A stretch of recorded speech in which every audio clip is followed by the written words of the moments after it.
Hello viewers, আশা করি আপনারা সবাই ভালো আছেন। আপনারা আছেন ইজি স্টাডি হাউজের সাথে। ভিডিওর শুরুতে আপনাদের চ্যানেলটিকে সাবস্ক্রাইব করে পাশে থাকার জন্য অনুরোধ জানানো হলো। তো আমরা আজকে শিখব এলটিএম প্রকিউরমেন্ট প্রসেস বা স্টেপ সম্পর্কে, অর্থাৎ লিমিটেড টেন্ডারিং মেথড। এটা কিভাবে কাজ করে, এটার প্রসেসটা কি, এটার শুরু থেকে শেষ পর্যন্ত আমরা প্রত্যেকটা ধাপ সম্পর্কে জানব। আপনারা ভিডিওটির শুরু থেকে শেষ পর্যন্ত ভালোভাবে দেখলে আশা করি এলটিএম প্রকিউরমেন্ট প্রসেস সম্পর্কে আপনাদের ধারণা ক্লিয়ার হয়ে যাবে। তো এই লিমিটেড টেন্ডারিং মেথড এটা সম্পর্কে মূলত পিপিআরের রুল নাম্বার 80 থেকে 81-তে আলোচনা করা হয়েছে। তো এলটিএমের মূলত দুইটি ধাপ রয়েছে। প্রথম ধাপ হচ্ছে শর্ট লিস্ট অ্যাপ্রুভাল এর ধাপ এবং দ্বিতীয় ধাপটা হচ্ছে নর্মাল টেন্ডারিংয়ের ধাপ। অর্থাৎ এলটিএমের ক্ষেত্রে একটা শর্ট লিস্ট থাকবে। কাদের শর্ট লিস্ট থাকবে? টেন্ডারারদের শর্ট লিস্ট থাকবে। তো এটা কিভাবে অ্যাপ্রুভাল করাইতে হবে সেটা হচ্ছে সবার প্রথমে প্রিপিআর এপিপি অর্থাৎ অ্যানুয়াল প্রকিউরমেন্ট প্ল্যান তৈরি করতে হবে। সেখান থেকে এই প্রিপিআর এনলিস্টমেন্ট ডকুমেন্ট, এরপরে এনলিস্টমেন্ট কিছু ডকুমেন্ট যেগুলো সেগুলো তৈরি করতে হবে। এরপরে হচ্ছে অ্যাডভার্টাইজমেন্ট ফর শর্ট লিস্ট, শর্ট লিস্টের জন্য অ্যাডভার্টাইজমেন্ট করতে হবে। শর্ট লিস্টের পর অ্যাডভার্টাইজমেন্টের পর প্রিপিআর প্রপোজাল তৈরি করতে হবে। এরপরে প্রপোজাল কি হবে? সাবমিশন হবে, প্রপোজাল ওপেনিং হবে, প্রপোজাল ইভ্যালুয়েশন হবে এবং এই শর্ট লিস্ট অ্যাপ্রুভাল হবে। আচ্ছা, এখন এই শর্ট লিস্ট অ্যাপ্রুভাল হয়ে যাওয়ার পর যখন কোনো এলটিএম প্রসেসে কোনো কাজ করা হবে, সেখানে শুরুতেই কি করা হবে? ইস্যু টিডি বা টেন্ডারিং ডকুমেন্ট এটা ইস্যু করা হবে। ইস্যু করার পর যারা টেন্ডারার থাকবে তারা প্রিপিআর টেন্ডার অর্থাৎ টেন্ডার তৈরি করবে। ওকে, তাহলে যারা এলটিএম বা শর্ট লিস্টেড টেন্ডারার তাদেরকেই কিন্তু এই টেন্ডার মানে ডকুমেন্টস ইস্যু করা হয় এবং তারা এই শর্ট লিস্টেড টেন্ডারাররা এই টেন্ডার প্রিপেয়ার করে, তারা এরপরে টেন্ডার সাবমিট করে, সেই টেন্ডার পরবর্তীতে ওপেন হয়, সেই টেন্ডার পরবর্তীতে ইভ্যালুয়েশন হয়, সেটা ইভ্যালুয়েশন হওয়ার পর ইভ্যালুয়েশন কমিটির মতামত অ্যাপ্রুভাল হয় এবং এরপরে নোয়া বা নোটিফিকেশন অফ অ্যাওয়ার্ড প্রদান করা হয় এবং উক্ত টেন্ডারারের সাথে কন্ট্রাক্ট সাইনিং হয় এবং সবার শেষে থাকে কন্ট্রাক্ট অ্যাডমিনিস্ট্রেশন অ্যান্ড ম্যানেজমেন্ট। এটা কিন্তু ওটিএমের মতোই, কিন্তু এখানে ওটিএম এবং এলটিএমের মধ্যে যে পার্থক্যটা রয়েছে সেটা হচ্ছে ওটিএমের ক্ষেত্রে সবার ক্ষেত্রে এটা ওপেন ছিল, সবার টেন্ডারার এখানে অংশগ্রহণ করতে পারত, কিন্তু এলটিএমের ক্ষেত্রে আগেই একটা শর্ট লিস্টেড মানে টেন্ডারার মানে বাছাই করে নেওয়া হয়েছে, তাদের কাছেই শুধুমাত্র টেন্ডার ডকুমেন্ট বিক্রি করা হচ্ছে। তো এটাই হচ্ছে মূল পার্থক্য। ওকে, তো এলটিএম এর ক্ষেত্রে কিন্তু মানে এখানে দুইটা ব্যাপার রয়েছে। একটা হচ্ছে নো থার্শোল্ড অর্থাৎ কোনো ধরনের মানে সীমা নাই, অর্থাৎ অসীম মানে টাকার কেনাকাটা কিন্তু এখানে করা যেতে পারে এবং এটা কখন কখন করা হয়, কিভাবে করা হয় এখানে একটু ধারণা দেওয়া হয়েছে। একটা বলা হচ্ছে goods and works of a specialised nature, বলা হচ্ছে স্পেশালাইজড নেচারের যতগুলা গুডস এবং ওয়ার্কস রয়েছে সেগুলো কিন্তু এই এলটিএম মেথডে ক্রয় করা হয়। যেমন ধরেন aircraft, locomotives, specialized medicine equipment, telecom equipments, silos, ports, harbours. এই যে এয়ারক্রাফট, দেখেন আমাদের সারা পৃথিবীতে আমরা জানি দুইটা কোম্পানি রয়েছে এয়ারক্রাফটের যারা বিমান তৈরি করে। তো আমরা চাইলেও কিন্তু এটা ওটিএম করতে পারবো না, করেও লাভ নেই, কেননা আমরা জানি ওই দুইটা কোম্পানি ব্যতীত আর কেউ আমাকে এয়ারক্রাফট দিতে পারবে না।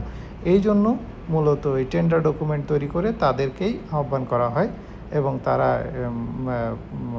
তাদের রেট দেয় টেন্ডার ওপেন হয়, ইভ্যালুয়েশন হয়, পরবর্তী প্রসেসে আগায় যায়। তা স্পেশালাইজড নেচারের যেগুলা, এগুলো কিন্তু এই নো থার্সেল যে এগুলোর কোনো, যেমন এয়ারক্রাফটের কোনো দামের সীমা পরিসীমা নাই, এগুলো কিন্তু এলটিএমের মাধ্যমে ক্রয় করা হয়। Available only from a limited number, এবং বলা হচ্ছে যে যেগুলো অ্যাভেলেবেল হয় মানে খুবই লিমিটেড নাম্বারে যেগুলো অ্যাভেলেবেল। এরপরে রয়েছে বি নাম্বারে আর্জেন্ট নিড। যখন একটা দেশের বা প্রতিষ্ঠানের আর্জেন্টলি কোনো জিনিস দরকার হয়, সময় খুবই কম, সেক্ষেত্রে কিন্তু এই এলটিএম মেথডটা ফলো করা হয়। কেননা আমরা জানি ওপেন টেন্ডারের ক্ষেত্রে সেখানে কিন্তু অনেক সময় লাগে, প্রত্যেকটা ধাপেই কিন্তু সেখানে সময় লাগে, একটা মিনিমাম সময় দেওয়ার কথা বলা হয়েছে।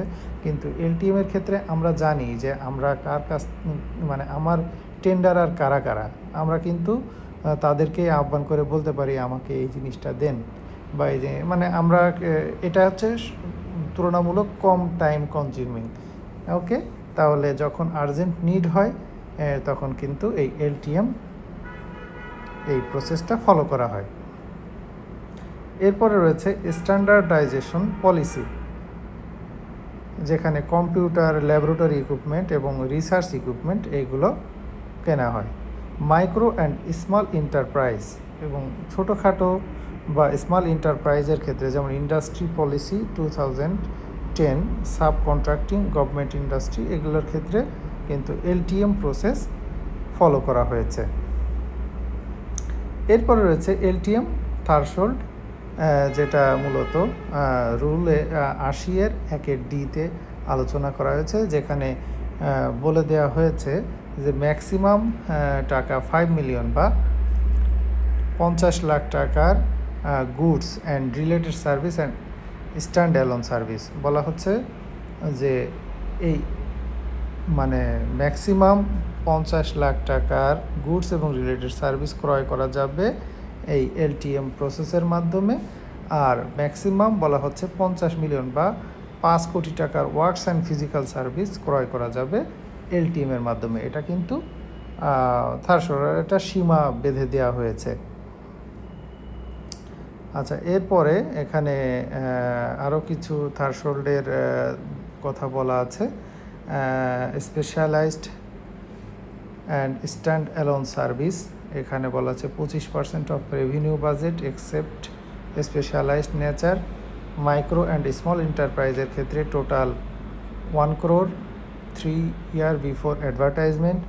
আর ওম্যান ওন্ড এন্টারপ্রাইজের ক্ষেত্রে সোল ওনারশিপ, এবং নিউ এন্টারপ্রাইজের ক্ষেত্রে কিন্তু এই রেজিস্ট্রেশন 2 years বিফোর অ্যাডভার্টাইজমেন্ট এটা থাকতে হবে। অর্থাৎ এখানে কিন্তু সীমা পরিসীমা বেঁধে দেওয়া হয়েছে। Tender price exceeding threshold requires approval to the next higher level.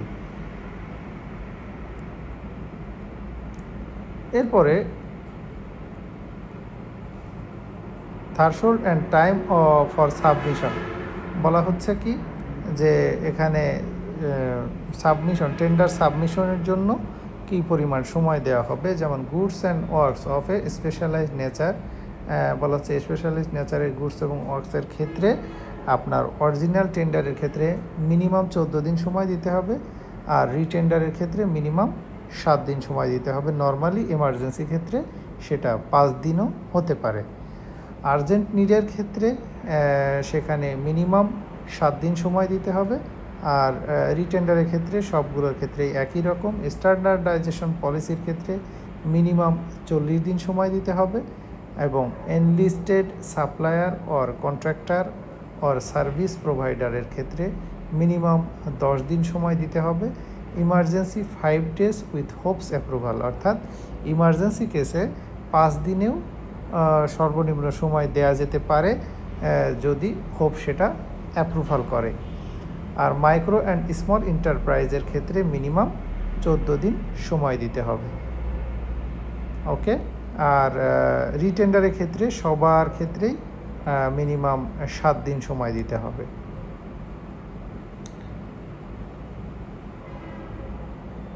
Invitation under LTM, অর্থাৎ আপনার লিমিটেড টেন্ডারিং মেথডের ক্ষেত্রে ইনভাইটেশন কিভাবে করবেন এটা রুল নাম্বার 81-তে বলা হচ্ছে for goods of a specialise nature invite the potential suppliers directly.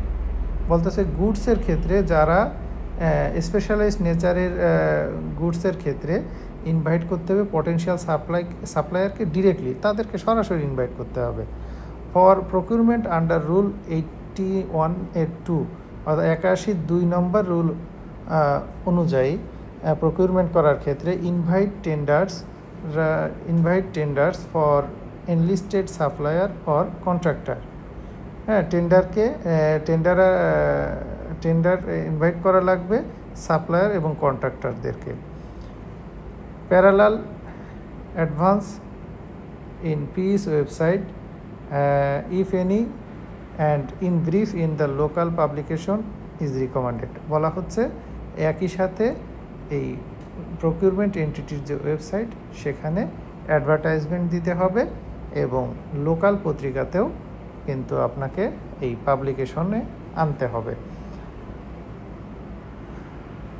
তো এরপরে রয়েছে টেন্ডার ওপেনিং, অর্থাৎ এলটিএম এর ক্ষেত্রে টেন্ডারিং কিভাবে ওপেন করতে হবে এটা কিন্তু একই রকম। আপনার এর পূর্বের ক্লাসে ওপেন টেন্ডারিং মেথড বা ওটিএম এর ক্ষেত্রে কিভাবে টেন্ডার ওপেনিং করতে হয় সেটাই যেভাবে করা হয়েছিল এখানেও একই রকমভাবে করতে হবে। দেখেন, এই জন্য আলাদাভাবে আমি আর কিছু বললাম না। বলা হচ্ছে যে টেন্ডার মানে সাবমিশনের ডেডলাইন পার হওয়ার 1 ঘন্টার মধ্যে ওপেন করতে হবে এবং এটা হচ্ছে টেন্ডার ওপেনিং কমিটির যিনি চেয়ারপারসন উনি এটা জোরে জোরে টেন্ডারগুলো পড়ে শোনাবেন। তারপরে হচ্ছে মডিফিকেশন, ডিসকাউন্ট এগুলো রিড আউট অ্যালাউড মানে জোরে জোরে পড়ে শোনাতে হবে। তারপরে হচ্ছে representative shall be duly authorized, রিপ্রেজেন্টেটিভরা যেন ডিউলি অথরাইজড হয় এটাও খেয়াল করতে হবে। তো এই হচ্ছে মোটামুটি এলটিএম বা লিমিটেড টেন্ডারিং মেথড কিভাবে করতে হয় সেটার প্রক্রিয়া। আশা করি আপনারা উপকৃত হয়েছেন। উপকৃত হয়ে থাকলে অবশ্যই আমার চ্যানেলটিকে সাবস্ক্রাইব করবেন। তো সবাই ভালো থাকবেন, সুস্থ থাকবেন এই কামনায় আজকের মতো এখানে শেষ করছি।